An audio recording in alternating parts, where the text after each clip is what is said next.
tous au podcast Croissance et compagnie. Donc, un autre épisode aujourd'hui. Donc, le podcast des entrepreneurs et des professionnels de l'immobilier qui souhaitent se joindre à la conversation et amener évidemment leur carrière à un autre niveau. Aujourd'hui, bien excité, donc super invité aujourd'hui. Donc, je vous présente Anna Mancuso, donc une des courtières chez Cadbury Connexion, une membre de notre top 20% des top producteurs, membre de notre Agent Leadership Council, donc ALC, donc notre comité exécutif. Le segment de courtier, là, vraiment, qui a un droit de vote là, dans les décisions que l'agence prend. Donc, bienvenue Anna à notre podcast. Merci JP, ça fait plaisir. Ouais, merci de te joindre à moi là, pour cette conversation-là. Donc aujourd'hui, sous le thème la puissance du réseau. Donc, vous allez comprendre pourquoi. Donc j'ai choisi Anna là, pour ce thème-là, justement. Donc Anna a un background probablement très atypique comme courtier immobilier.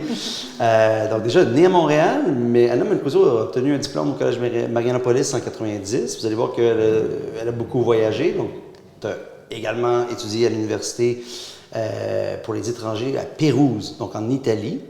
Ouais, donc italienne d'origine, mais tu étais née ici. Donc, tu t'en vas en Italie. Pour finir mon italien, donc merci, j'ai une bonne prononciation en italien aussi, donc je suis trilingue parfaitement. Ah, génial. Là, tu reviens, tu étudies, donc tu obtiens un baccalauréat à Concordia à Montréal. Tu t'en vas également à l'Université d'Ottawa et là, tu fais un échange à Lyon, donc en France. Tu retournes en Europe. Évidemment, donc, t'aimes voyager. Oui, ouais. Où j'ai appris à boire du vin.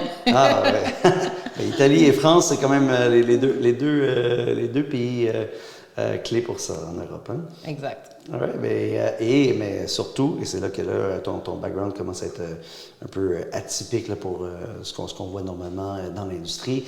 Donc, tu es admise au barreau du Québec, donc tu as étudié en droit. Tu es admise au barreau en 97. C'est bien ça? Donc, tu t'arrêtes pas là. Donc, tu es admise au barreau, tu es avocate et là, tu te lances en politique. Et quelques années après, oui. Donc, quelques années après, c'est ça. Ah, génial. Et puis, tu es élu à l'Assemblée nationale du Québec. Ça, en fait, bon, je veux dire, même avant le podcast, avant de faire quelques de mes recherches, je ne le savais même pas. Donc, c'est quand même super intéressant.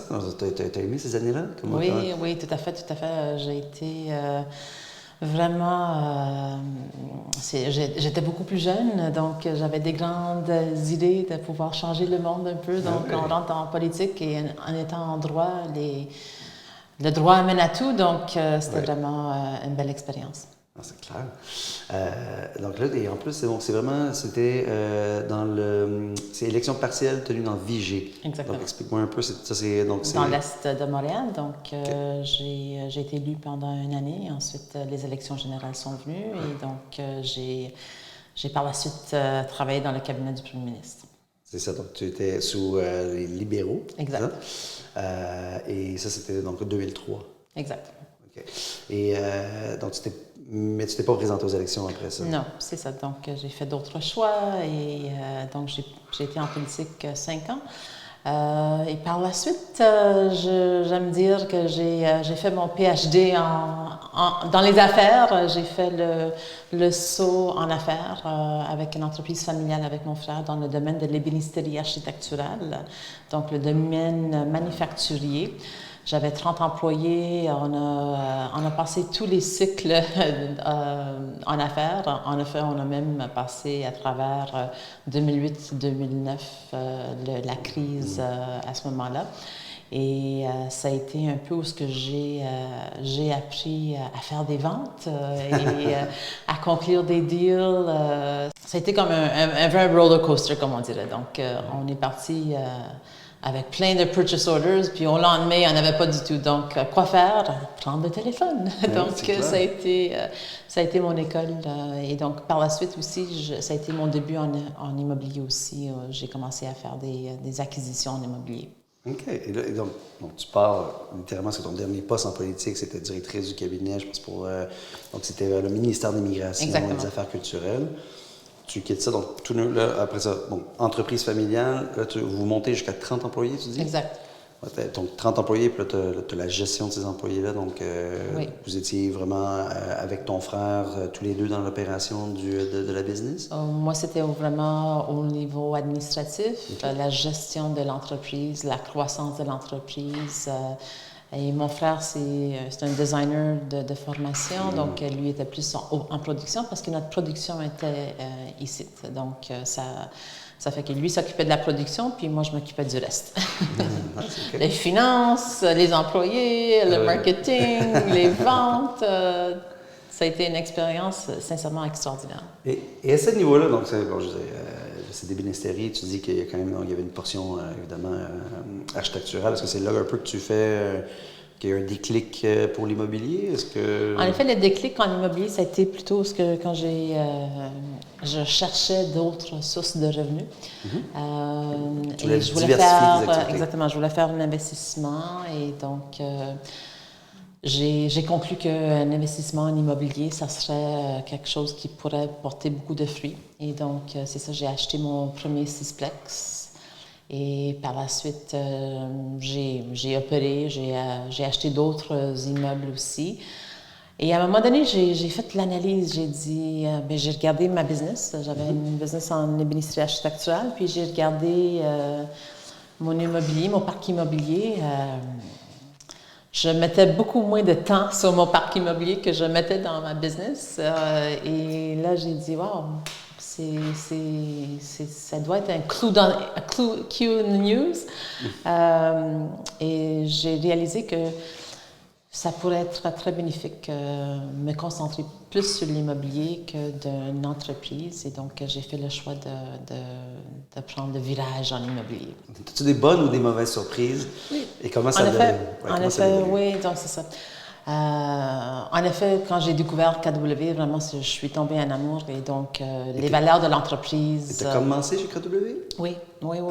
J'ai été vraiment, j'ai pas connu d'autres bannières et je ne connaîtrais pas d'autres non plus. Et c'est quelle année? C'était en 2015, oui, en 2015 à peu près. Donc, en fait, tu étais une des premières en plus au Québec. Exactement. Donc, les valeurs de l'entreprise rejoignaient mes propres valeurs. Ce que je trouvais en faisant des transactions immobilières moi-même avec d'autres courtiers immobiliers, il y avait un sérieux manque de connaissances et un sérieux manque de professionnalisme dans l'industrie. Et donc, je me sentais pas bien servie. Donc, des fois que j'ai utilisé d'autres courtiers, j'ai été surpris du manque à ce niveau-là. Et donc, j'ai vu une opportunité où ce que je pouvais peut-être contribuer à cette industrie-là, à rehausser les standards et moi, ma perception de KW aussi, quand KW est venu au Québec, c'était qu'on pouvait rehausser les standards de l'industrie. Donc, c'est exactement ce qu'on a fait. Je crois que je suis toujours à la bonne place ici et la plus grande surprise, oui, dans le day-to-day de l'immobilier, c'est ça, c'est accaparant quand même. Il faut vraiment être très discipliné et prendre toujours des actions pour s'assurer qu'on devient vraiment top of mind pour nos clients. Oui, et ça, même en gestion de ton entreprise, en fait, peut-être en politique, il y a quand même des bêtes. Tu vois, justement, ça m'amène à une bonne question pour toi. Justement, qu'est-ce qui seraient donc les qualités, le skill set que tu aurais acquis en politique, dans la gestion de l'entreprise familiale, qui définitivement, là, que tu sens qui ont été un atout, qui t'aident vraiment à être une courtière, un courtier immobilier performant? C'est sûr que pour moi, le fait d'être avocate, la connaissance des contrats, c'est un atout qui est un peu incomparable à d'autres. Mais ce que j'ai appris en politique aussi, ce qui a été vraiment, je pense que la clé à mon succès aussi, c'était l'écoute. Donc, souvent, j'étais la récipiendaire de plaintes ou de problématiques critique ou de crainte ou autre. Donc, j'ai appris vraiment, c'est la place où j'ai appris à écouter. Et donc, aujourd'hui, ça me sert très bien. Pour moi, vraiment, c'est faire la différence pour les gens qui m'entourent. Donc, j'aime être entourée de bonnes personnes et j'ai été très chanceuse dans mon entourage de pouvoir être entourée avec des gens que j'ai beaucoup d'admiration et respect. Et j'espère faire la même chose pour mes clients. Donc, je veux être à leur écoute et pouvoir donner le meilleur de moi pour qu'ils puissent avoir le résultat qu'ils s'attendent. Et c'est sûr qu'en affaires, mes clients, entre autres, c'était oui des clients directs, mais mes clients, c'était aussi des employés. Parce que sans nos employés, sans notre équipe, on n'aurait jamais eu le succès qu'on a eu parce que l'équipe, c'est vraiment ce qui nous a amené à atteindre un sommet. On avait quand même réussi plusieurs millions de dollars en vente et donc c'était vraiment grâce à l'équipe. Donc pour moi, gérer l'équipe et leur donner une voix. Et c'est la façon que j'ai eu leur buy-in aussi par rapport à mes projets. J'ai implanté un ERP, j'ai implanté des CRM aussi à l'époque. Donc, il y a beaucoup de ce que je faisais en entreprise qui s'applique aussi dans l'immobilier et qui me passionne. Donc, vraiment, la business me passionne, les gens me passionnent. J'aime pouvoir faire apprendre quelque chose de nouveau, utiliser des nouveaux outils, automatiser le plus possible aussi les business. Et donc, c'est un de mes objectifs.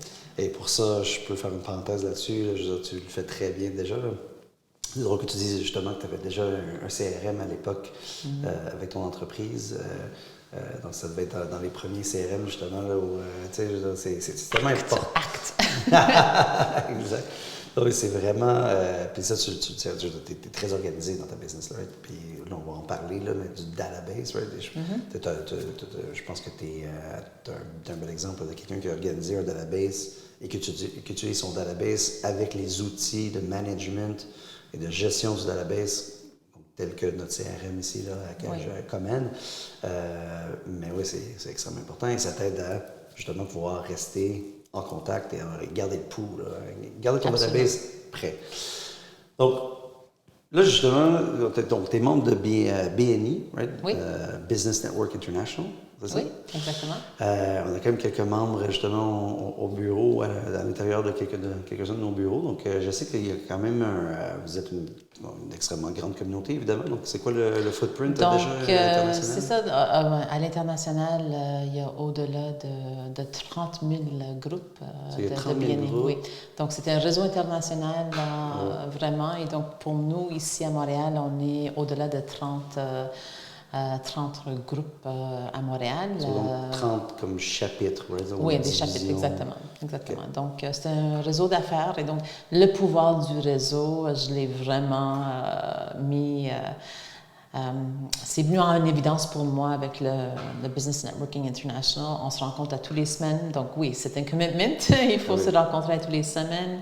On fait des rencontres un à un avec les membres du chapitre. Il y a entre 15 et 20 membres dans chaque chapitre. Donc, on se fait un point vraiment de se voir à l'extérieur des rencontres aussi pour développer la relation. Donc, it's all about the relationship.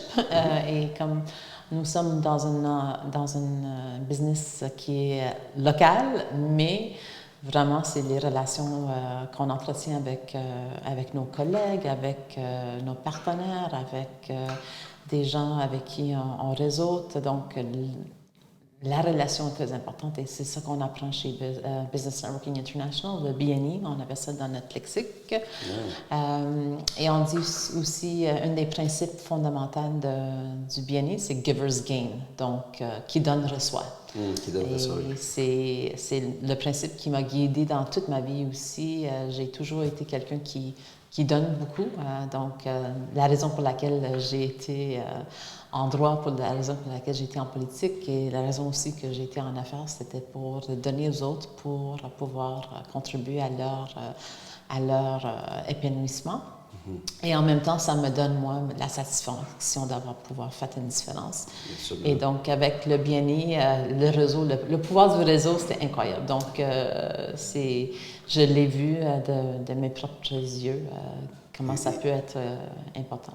Ah, c'est génial. Et depuis combien de temps que tu es avec eux? Je suis avec le bien-être depuis 2019, donc juste avant la COVID. Okay. Donc, on a passé en mode virtuel. En mode rencontre à tous les semaines en personne, en mode complètement virtuel. Et sincèrement, en mode virtuel, mon chiffre d'affaires a augmenté avec le bien-être. Donc, ça a été quand même une adaptation qu'on a tous dû faire pendant cette période-là, mais ça portait des fruits.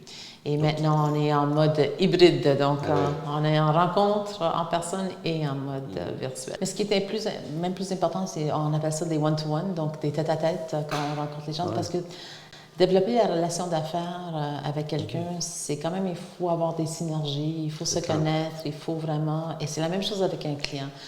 Moi, quand j'approche quelqu'un, c'est jamais pour la transaction. Donc, moi, je veux apprendre plus sur la personne, je veux savoir c'est quoi ses intérêts, je veux savoir c'est quoi son parcours, je veux savoir c'est quoi ses aspirations.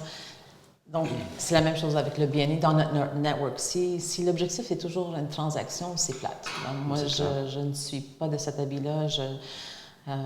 Moi, je préfère vraiment développer. Des fois, ça peut prendre des années. J'ai toujours été membre de plusieurs associations, regroupements.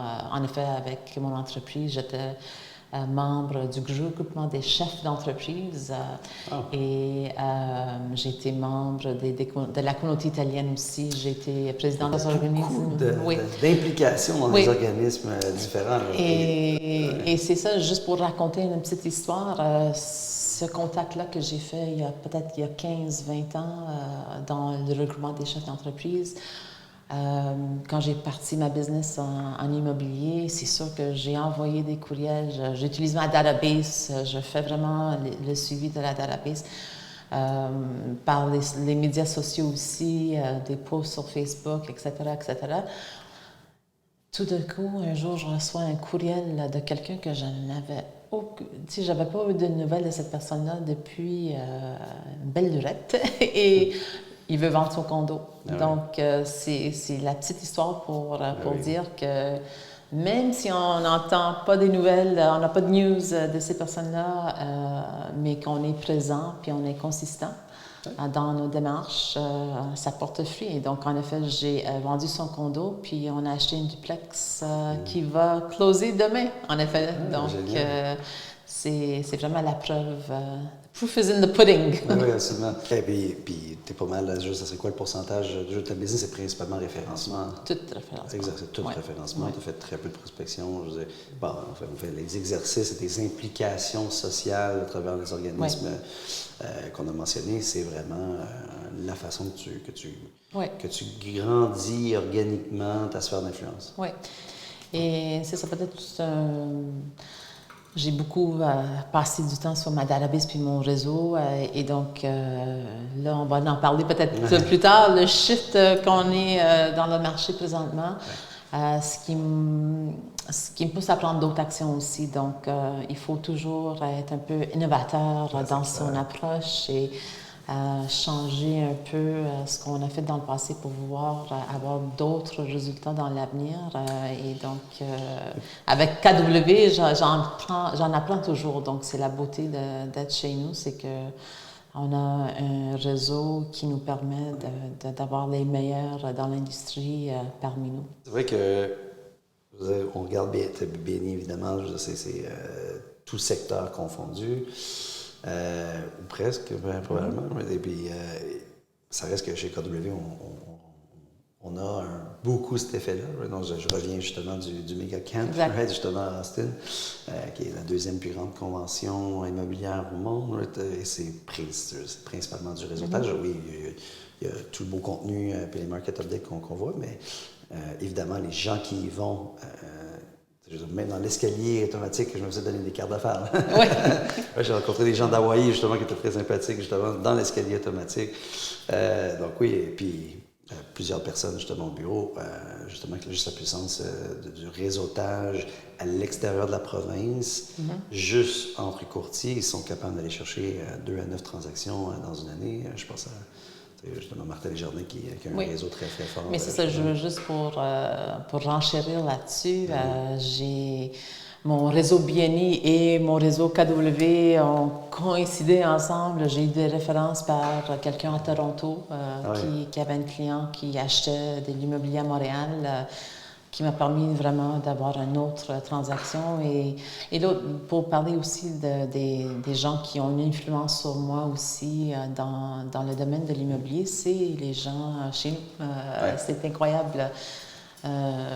Je suis entourée, il y a Robert Langlois, il y a Martin Desjardins, il y a Yutana Radisson, il y a Alessio Varano, il y a Wilson, qui sont tous vraiment des collègues, mais je les considère aussi comme des mentors parce que chacune de ces personnes-là, ils ont contribué dans une façon particulière à ma croissance ici. Oui, qui partagent définitivement les valeurs de la collaboration, du partage et je ne me rappelle pas comment tu l'as mentionné, là, donc le motto de BNI, là, le Giver's Gain. Et voilà. Ouais. Donc, qui donne reçoit. Qui donne reçoit. Exactement. Tous les gens que tu as mentionnés sont définitivement sur le même créneau. Exactement. Et donc, la beauté aussi, c'est que j'ai aussi accès à KW International. À chaque fois que je planifie un voyage, je vérifie s'il y a un bureau à KW. Aussi, pendant la COVID, je me suis inscrit au réseau Shift avec James Shaw. C'est un appel téléphonique à tous les matins où on reçoit de la motivation, l'inspiration pour débuter la journée. Et donc, c'est pour moi un autre réseau que je peux appeler tous ces gens-là. Il y a au-delà de 100 000 personnes qui sont sur cet appel-là, sont membres du groupe. Et à chaque matin, il y a entre 100 et 1000 personnes, dépendamment de la saison, qui sont sur ces appels-là. Et donc, on entend toujours des histoires des gens qui se sont rencontrés en vrai à Megacamp, entre autres. Donc, c'est sûr qu'avoir un bon entourage est très important. Là-dessus, justement, on a parlé de plein d'organismes, tu es super impliqué dans tellement de choses. Et fidèle à tes habitudes, même justement après la pandémie, pendant la pandémie en fait, tu t'es même impliqué à travers KW avec KW Women Professional qu'on a lancé. Oui. Donc c'était l'année passée, non, c'est cette année en fait. Q1 2022. Oui, exactement. Et donc ça, c'est vraiment très, très cool comme initiative. Là. Je dirais, il y a quand même un bel engagement également, là, je crois, là, auprès des femmes. Oui, et donc c'est ça pour moi, un de mes engagements, ça a toujours été le mentorat auprès de femmes, d'autres femmes. Et j'ai un petit aussi souci pour les jeunes femmes. Donc, j'ai comme objectif à long terme aussi, c'est de pouvoir aider le maximum nombre de jeunes filles à travers le mentorat. Et pour moi, c'est un peu pour combler mon besoin aussi personnel de pouvoir contribuer à l'épanouissement de jeunes filles qui ont peut-être beaucoup de questions, qui ne savent pas à qui poser la question. Et m'imaginant moi-même à cet âge-là aussi, où sincèrement, j'avais pas beaucoup de modèles autour de moi à cette époque-là. Aujourd'hui, j'aimerais pouvoir être une modèle pour des jeunes filles qui veulent une carrière, soit en immobilier ou quelle que soit la carrière, c'est pas important, mais c'est d'avoir un bon conseil, de pouvoir diriger quelqu'un dans la bonne direction et savoir le pourquoi. Donc, on parle toujours chez nous de Big Why. Donc, mon Big Why, c'est mes propres enfants. J'ai une jeune fille de 18 ans et un jeune garçon. Et pour moi, c'est important qu'ils soient indépendants. Et donc, moi, mon objectif, c'est d'être indépendant financièrement et j'aime pouvoir enseigner à d'autres comment devenir indépendant financièrement. Et à travers l'immobilier, c'est ça que j'accomplis. En effet, j'ai une cliente, une très, très jeune cliente que je signe un contrat de courtage aujourd'hui. elle a hérité d'une propriété, elle ne sait pas quoi faire, elle a été référée à moi par un membre de mon BNI et mon objectif, c'est vraiment de l'accompagner. Moi, je n'ai pas fait de décision pour obtenir le contrat comme tel. Je voulais vraiment avoir avec elle le portrait financier. Et qu'est-ce qu'elle peut faire avec cet argent-là? Comment est-ce qu'elle peut vraiment, est-ce que cet argent-là peut mieux la servir? Elle est encore aux études, c'est quelqu'un qui étudie en médecine aussi, donc son parcours va être très différent en ayant quelqu'un qui peut la guider à ces niveaux-là. Et c'est ça, moi j'aime travailler aussi avec les autres professionnels, donc on parle toujours de l'avocat qui est présent, on parle aussi du comptable, les notaires. J'aime travailler en équipe avec les conseillers financiers aussi. Donc, mais le courtage immobilier, c'est une business, you have to like people. Il faut aimer les gens. Ouais, exact. Et donc, moi, j'en ai beaucoup d'amour à donner. Donc, pour moi, c'est comme, c'est normal que des fois, je me rends même pas compte. Moi, je regarde pas l'heure. Des fois, c'est peut-être une mauvaise habitude, selon certains, de répondre tout de suite à ses clients, n'importe quelle heure de la journée. Je sais qu'il y a beaucoup de courtiers qui privilègent du 9 à 5. Moi, sincèrement, ça n'a jamais été mon cas. J'ai été disponible jusqu'à tard le soir pour pouvoir répondre à des questions parce qu'en fin de transaction, les gens sont nerveux. Puis ça n'enlève pas à ma qualité de vie. Sincèrement, j'ai une très bonne qualité de vie. J'ai 2 enfants à élever aussi. J'ai des besoins. C'est sûr, au niveau du temps, j'ai un horaire qui est assez achalandé. Mais je m'assure aussi de prendre du temps pour moi. J'y crois, je suis très croyante là-dessus. C'est qu'il faut prendre du temps pour soi. Puis t'es encore très active. Oui, et donc aussi, les enfants prennent une grande partie de mon temps aussi. Donc, mais ils font partie de ma business. Donc, les gens qui me connaissent mes enfants aussi. J'ai déjà amené mes enfants, mon fils, depuis l'âge de 8 mois, je l'ai amené dans un congrès. Au Palais des Congrès, je me souviens, il y avait une foire, donc je l'ai amené avec moi. Donc, mes enfants ont toujours fait partie de ma vie professionnelle. Mes clients connaissent ma famille, je veux qu'ils me connaissent. Donc, ils vont être plus compréhensifs. Donc, si j'ai un empêchement, c'est pas la fin du monde. Et ils savent que je suis disponible pour eux quand ils ont besoin. Et donc, des fois, ça arrive que mes clients sont disponibles pour moi. Donc, c'est vraiment... il y a comme une belle synergie qui s'établit parce que c'est justement ça, je donne sans avoir besoin que l'autre me redonne. Donc, c'est pas toujours... il n'y a pas toujours un intérêt quelconque pécunier qui rentre en ligne de compte. Vraiment, I want to have fun working.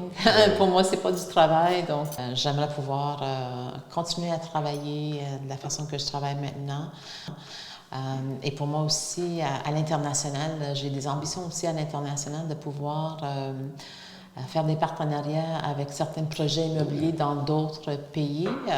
Donc, je suis déjà en pourparlers avec des gens en République dominicaine.